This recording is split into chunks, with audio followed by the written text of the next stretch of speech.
Thank you, Senator Carter.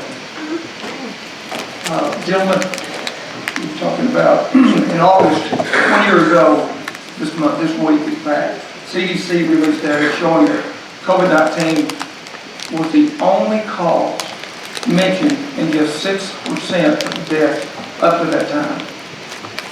In other words, 94% of people who had died of COVID had additional conditions or causes per death, the average being 2.9 additional conditions or causes per death.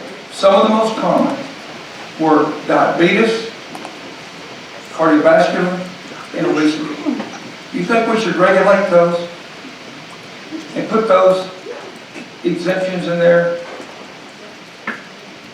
Do you think you ought to say, if you don't lose some weight and start eating good, you're not going to work here anymore? Since we've been sitting here, Mr. Zook, I've had 6 texts from businesses all over the state of Arkansas. 2 of them rather large businesses. You know what they told me in the text? That Mr. Zook did not represent all the businesses in the state of Arkansas. Oh, I'm ready to be first to admit that. There are a lot of people we have that Mr. Broward, can you tell me of one reputable study on the efficacy of masks preventing the pathogen? Yes or no?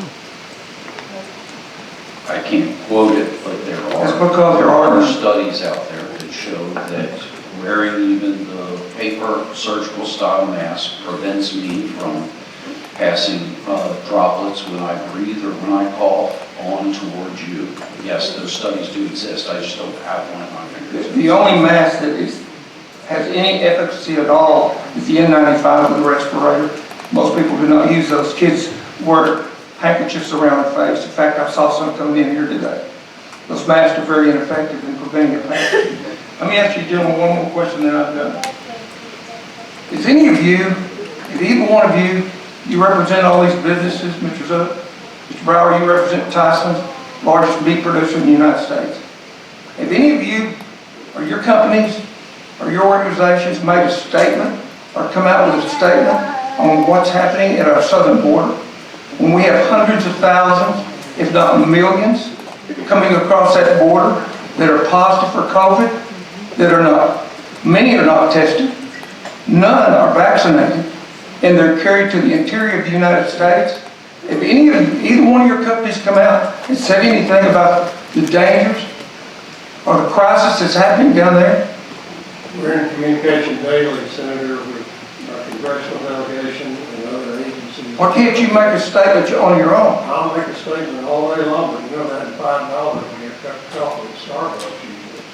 Then why leave it there? But patient, steady, fix the border communication goes on all day, every day out of our office and every other office I know of the state or metropolitan community chamber. Well, I find that very irresponsible because, you know, we've got to start speaking up against what we know is wrong. If people do not speak up, we're going to lose this whole thing. Because a lot of people know what's right. And companies like yours and organizations like yours need to speak out and strongly against what's happening to our country, especially our open border policy. Agreed, 100%.